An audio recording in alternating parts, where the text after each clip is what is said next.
देवराज इन्द्रद्वारा यति ठुलो महाअपराध भयो, यति ठुलो महाअपराध भयो, तर पनि सामान्य स्तुति वन्दनाद्वारा भगवान श्रीकृष्ण यति प्रसन्न भइदिनु भयो कि देवराज इन्द्रसँग भगवान श्रीकृष्ण ख्यालठट्टा गर्दै हाँसखेल गर्दै वार्ताव गर्न थाल्नुभयो। जबकि ब्रह्माजीको अपराध त्यति ठुलो थिएन जति इन्द्रको अपराध थियो र इन्द्र अपेक्षा ब्रह्माजी श्रेष्ठ पुरुष हुनुहुन्छ, इन्द्रभन्दा धेरै महान हुनुहुन्छ। तर ब्रह्माजीको प्रसङ्गमा भने फरक भयो। ब्रह्माजीले इन्द्रको जस्तो महाअपराध गर्नुभएको होइन। इन्द्रले के गर्नुभयो? इन्द्रले त सारा ब्रजलाई नै डुबाइदिन खोज्नुभयो। गोपीगण लगायत भगवानका प्यारा ब्रजवासी भक्तहरूलाई इन्द्रले 7 दिन 7 रातसम्मको अविरल वर्षामा डुबाएर नष्टै गर्न खोज्नु भएको थियो। पुरा ब्रजको नामो निशानै मेटाइदिन खोज्नु भएको थियो। यति रिसाउनु भएको थियो इन्द्रदेव। तर पनि श्रीकृष्णले इन्द्रलाई यति सजिलै क्षमा गर्नुभयो। यति सजिलै क्षमा किन गर्नुभयो? शास्त्रमा वर्णन आउँदछ कि वास्तवमा त्यसको पछाडि एक रहस्य छ। इन्द्रले जुन महाअपराध गर्नुभएको त्यो अपराधको कुनै प्रायश्चित नै छैन, प्रायश्चित नै छैन। किन भन्दाखेरि भगवानको मुटुमै गएर इन्द्रले प्रहार गर्नुभयो। भगवानले पहिल्यै भनिसक्नु भएको थियो, यदि कसैले मेरो चरणमा अपराध गर्दछ भनेदेखि म क्षमा गर्न तयार छु, म सहन्छु। तर यदि कसैले मेरा प्यारा वैष्णव अझ त्यसमा पनि ब्रजवासी भक्तहरू त भगवानका प्राणभन्दा पनि प्यारा, अनि त्यसमा पनि गोपिनीहरू, अनि त्यहाँ बिचमा राधारानी हुनुहुन्छ भगवानकी प्राण तुल्य प्राण। अब भन्नुहोस्, तर पनि भगवान श्रीकृष्णले इन्द्रलाई क्षमा गरिदिनु भयो, माफ गरिदिनु भयो। अनि यति मात्र होइन, इन्द्रले सामान्य स्तुति गर्नुभयो, सामान्य वन्दना गर्नुभयो। त्यतिकैमा भगवान इन्द्रसँग एकदमै हाँसी हाँसी एकदमै आनन्दले वार्ताव गर्न थाल्नुभयो। कारण किन? यसको रहस्य प्रेम भक्ति चन्द्रिका नामक यस ग्रन्थमा रसिक आचार्यले गर्नुभएको छ। श्रीकृष्णको परामर्शद्वारा श्री नन्द आदि ब्रजवासीले लामो समयदेखि चलि आइरहेको इन्द्र यज्ञलाई छोडेर गोवर्धन यज्ञको स्थापना गर्नुभयो। तब इन्द्र क्रोधान्त भएर ब्रजलाई नै डुबाइदिने उद्देश्यले साम्बर्धक आदि प्रलयकालीन मेघ समूह बोलाएर विपुल वर्षा गराउनको लागि तयार भए, सुरु गरे। श्रीकृष्ण अन्य उपायले पनि इन्द्रको गर्व खण्डन गर्न समर्थ हुनुहुन्थ्यो। तर पनि श्री गिरिराजको महिमाको प्रचार प्रसार गर्नका लागि र दुर्लभ भन्दा पनि दुर्लभ श्री राधा आदि गोपीगणलाई निर्बाध रूपले लामो समयसम्म हेर्नका लागि भनेर भगवान श्रीकृष्णले 7 दिन 7 रातसम्म गिरिराज धारण गर्नुभयो। आचार्यहरू बताउन सक्नुहुन्छ, एक दिनमै इन्द्रलाई सबक सिकाउन सक्नुहुन्थ्यो। श्रीकृष्णले 7 दिनसम्म बोकिरहनु पर्दैन थियो। अनन्त शक्ति सम्पन्न हुनुहुन्छ श्रीकृष्ण। आफ्नो इच्छा अनुसार इन्द्रलाई तुरुन्तै दण्डित गर्न सक्नुहुन्थ्यो। तर पनि किन दण्डित गर्नु भएन भन्दा यहाँ कारण देखाइयो कि गिरिराजजीको महिमा संसारमा अब प्रकट गर्नु पर्यो नि त, कि गिरिराजको हुनुहुन्छ भनेर। अनि लामो समयसम्म आफ्नी प्राणेश्वरी श्री राधा तथा गोपिका कान्तहरूको सुन्दर मुखमण्डलको दर्शन गर्नको लागि भनेर भगवान श्रीकृष्णले 7 दिन 7 रातसम्म गिरिराज धारण गर्नुभयो भनेर यहाँ रसाचार्यहरू वर्णन गर्नुहुन्छ। किन भन्दाखेरि 7 दिन 7 रातसम्म जब उहाँले गिरिराज धारण गर्नुहुन्छ त त्यसपछि उहाँसँग पर्याप्त समय हुन्छ। अन्य समयमा के हुन्छ, नन्द भवनमा जानु पर्यो, राधारानीसँग भेट्नको लागि, गोपीगणसँग भेट्नको लागि गाई चराउने बाहनामा निस्कनु पर्यो, अनि त्यसै गरी आएर सङ्केत गरेर बोलाउनु पर्यो, त्यो समय मिल्नु पर्यो भेट्नको लागि, हैन। तर अब यहाँ भने श्रीकृष्णलाई प्रचुर समय भयो। प्रचुर समय कसरी भयो कि इन्द्रले यो वातावरण मिलाइदिनु भयो कि सम्पूर्ण गोपीगण, सम्पूर्ण ग्वाला, सम्पूर्ण ब्रजवासीहरू गिरिराज महाराज मुनि आएर बस्नुभयो। माथि इन्द्रले भारी वर्षा गराइरहनु भएको छ, भारी वर्षा, भयानक वर्षा गराइरहनु भएको छ। तर पनि श्रीकृष्णको चित्त, श्रीकृष्णको मन श्री राधिका ज्यूमा निरन्तर अटुट रूपले लागिरहेको थियो। उहाँले एक हातले वंशीनाद गरिरहनु भएको थियो, वंशी बजाइरहनु भएको थियो र आफ्नो नयनले श्री राधा रानीको सौन्दर्य पान गरिरहनु भएको थियो।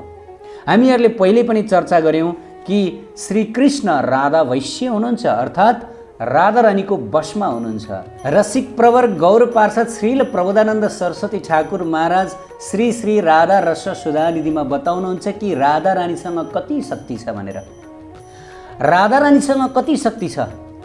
सद्यो वशीकरण चूर्ण मनन्त शक्तिम तम राधिका चरण रेणुमहं स्मरामि। सद्यो वशीकरण चूर्णम अनन्त शक्ति।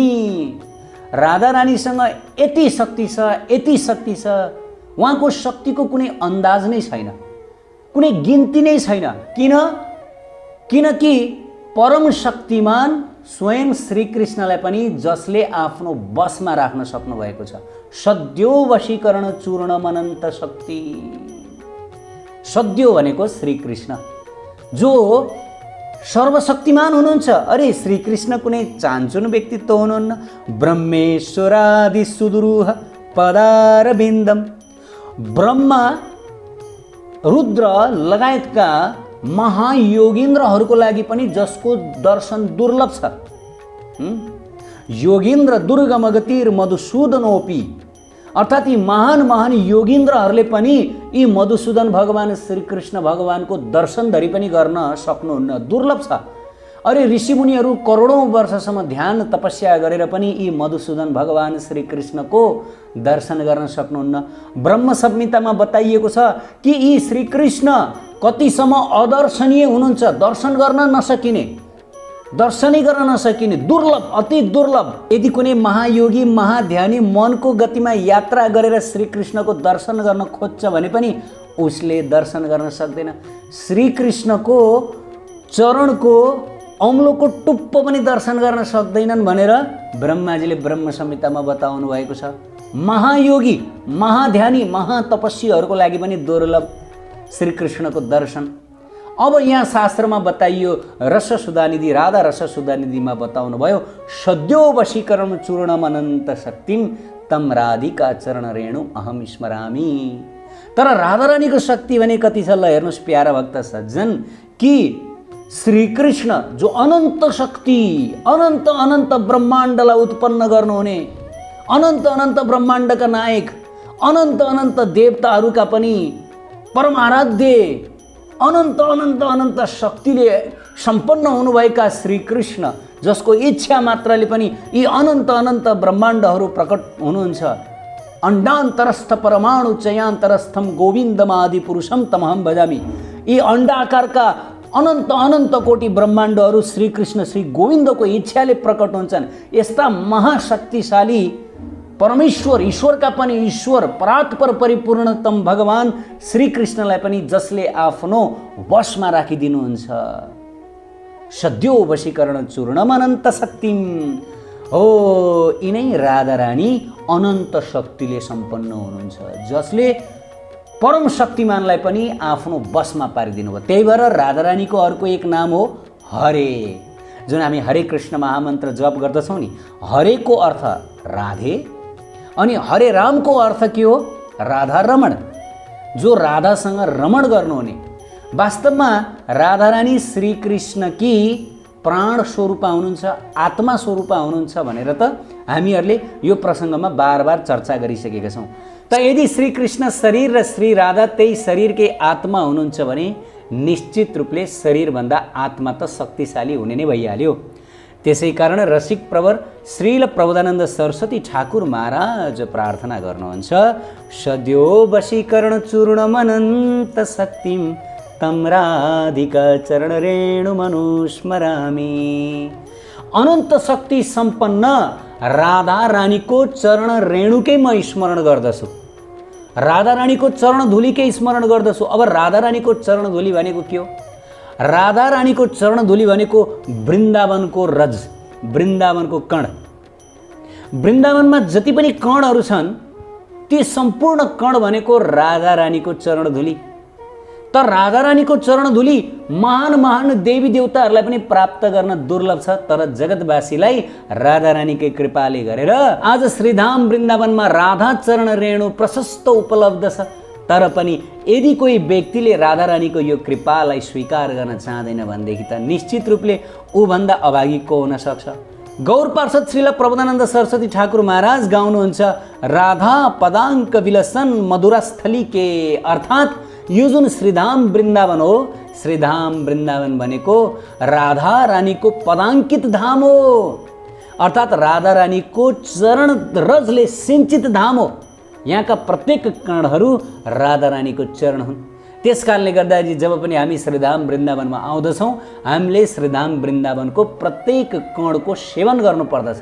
श्रीधाम वृन्दावनको कणको सेवन गर्नुपर्दछ, पूजा गर्नुपर्दछ। श्रीधाम वृन्दावनको जुन कण छ, रज छ, त्यो रजलाई हामीहरूले आफ्नो शिरमा धारण गर्नुपर्दछ। भक्तहरू जब श्रीधाम वृन्दावन आउनुहुन्छ उहाँहरू के गर्नुहुन्छ? उहाँहरू बडो सम्मानपूर्वक, बडो प्रेमपूर्वक श्रीधाम वृन्दावनको यो कणलाई आफ्नो साथमा लिएर जानुहुन्छ, आफ्नो देशमा, आफ्नो गाउँमा, र के गर्नुहुन्छ? लगेर पूजा गर्नुहुन्छ, प्रत्येक दिन सेवन गर्नुहुन्छ, आफ्नो शरीरमा छर्कनुहुन्छ। किनकि वृन्दावनको जुन यो धुली छ, यो कण छ, वास्तवमा यो सामान्य कण होइन। वृन्दावनको कण भनेको राधा पदाङ्कित अर्थात् राधा रानीको चरण धुली हो। र यो राधा रानीको चरण धुली त स्वयं श्याम सुन्दर स्वयं प्रीतमज्यू प्राप्त गर्न चाहनुहुन्छ। स्वयं श्याम सुन्दरज्यू प्राप्त गर्न चाहनुहुन्छ राधा रानीको चरण धुली। त्यसकारणले श्रीधाम वृन्दावन भनेको राधा रानीको पदाङ्कित धाम हो। अति पवित्र, अति पवित्र, अति पवित्र। त्यसै कारणले गर्दाखेरि ठाकुर महाशय श्रील नरोत्तम दास ठाकुर महाराज प्रेम भक्ति चन्द्रिकामा प्रार्थना गर्नुहुन्छ राधिका चरण रेणु भूषण करिया तनु अनायासे पावे गिरिधारी राधिका चरणाश्रय जे करे से महाशय तारु मुई जय बलिहारी राधिका चरण रेणु भूषण करिया तनु अनायासे पावे गिरिधारी। नरोत्तम दास ठाकुर महाराजको यो सुन्दर प्रार्थनामा बताइएको छ कि यदि कसैले राधा रानीको चरण रेणुद्वारा आफ्नो देहलाई सिंचन गर्दछ, अर्थात् आफ्नो देहलाई के गर्दछ? आभूषित गर्दछ। चरण रेणु छर्किन्छ भने के हुन्छ? अनायासै पावे गिरिधारी। वृन्दावन धामको, वर्षाना धामको, गोवर्धन धामको जुन रज छ, त्यो रज जसले आफ्नो शरीरमा छर्कनुहुन्छ र शरीरलाई आभूषित गर्नुहुन्छ भनेदेखि के हुन्छ? अनायासे पावे गिरिधारी। अरे गिरिधारी श्याम सुन्दरलाई त सजिलैसँग प्राप्त गर्न सक्दछ। किनकि श्रीधाम वृन्दावनको रज सामान्य रज होइन, यो श्री राधा पदाङ्कित रज हो भनेर प्रबोधानन्द सरस्वती ठाकुर महाराजले बताइसक्नु भएको छ। त प्रिय भक्त भागवत, त इन्द्रजीले सेवा गर्नुभएको थियो श्रीकृष्णको।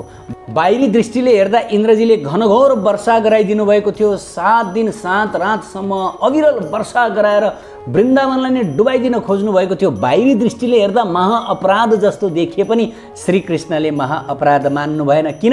किनकि श्रीकृष्णलाई त त्यो एउटा महान अवसर मिल्यो कि राधा रानीको अनवरत दर्शन गरिरहने, गोपी वृन्दको अनवरत दर्शन गरिरहने। र शास्त्रमा बताइएको छ कि जब श्रीकृष्ण राधा रानीसँग बस्नुहुन्छ त्यो बेलामा उहाँ अत्यन्त कृपालु बन्नुहुन्छ, अत्यन्त कृपालु। यति कृपालु किनकि त्यो कृपा गर्ने जुन उहाँको स्वभाव छ त्यो राधा रानीबाट आउँदछ। किनकि राधा रानी को हुनुहुन्छ? वैदग्ध्य सिन्धु, अनुराग रसैक सिन्धु, कृपैक सिन्धु, कृपाकी सागर हुनुहुन्छ, कला विलासकी सागर हुनुहुन्छ। उहाँ त करुणाको सागर हुनुहुन्छ। जब श्रीकृष्ण करुणाको सागरसँग बस्नुहुन्छ त्यसपछि निश्चित रूपले उहाँ पनि करुणाको सागर भइदिनुहुन्छ। त्यसकारणले इन्द्रजीलाई क्षमा गरिदिनु भयो। कारण किन? राधा रानीको साथमा उहाँ बस्नुभएको थियो। जब गिरिराज धारण गर्नुभएको थियो राधा रानीको 7 दिनसम्म अनवरत दर्शन गर्नुभएको थियो श्रीकृष्णले। त्यस कारणले गर्दाखेरि इन्द्रलाई क्षमा गरिदिनु भयो। क्षमा गरिदिनु सामान्य प्रार्थनामा, जबकि इन्द्रलाई क्षमा गर्ने अवस्था थिएन।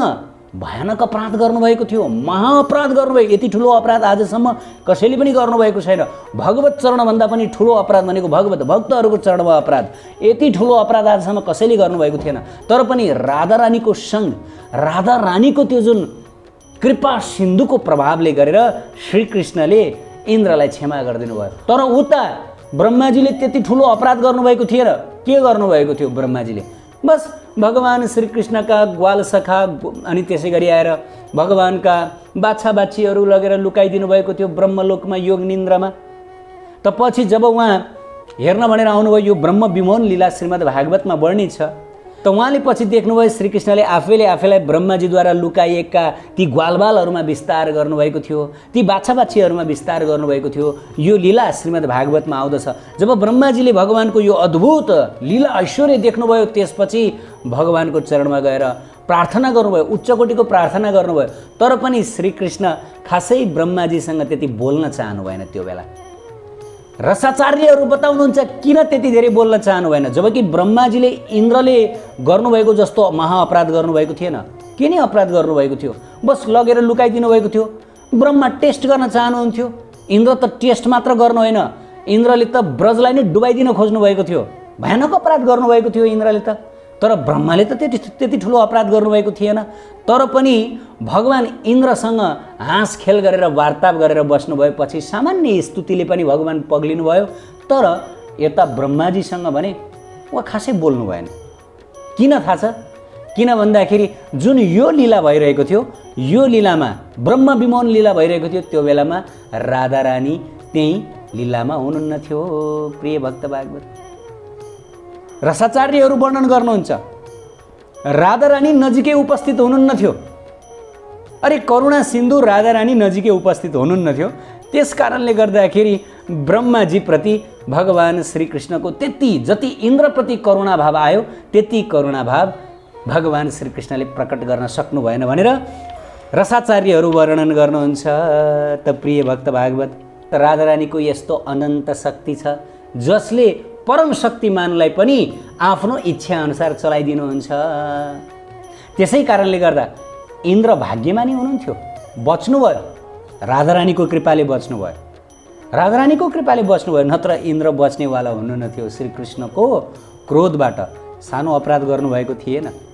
त प्रिय भक्त भागवत यिनै वैदग्धी सिन्धु, यिनै कृपा सिन्धु, यिनै क्षमा सिन्धु श्री राधा रानीको चरणाश्रयमा बस्नु नै हामी चैतन्य सम्प्रदायका भक्तहरूको, केवल चैतन्य सम्प्रदायका भक्तहरू मात्र होइन, सारा जगतका जति पनि जीवहरूको एकमात्र गन्तव्य हो। जय जय श्री राधे।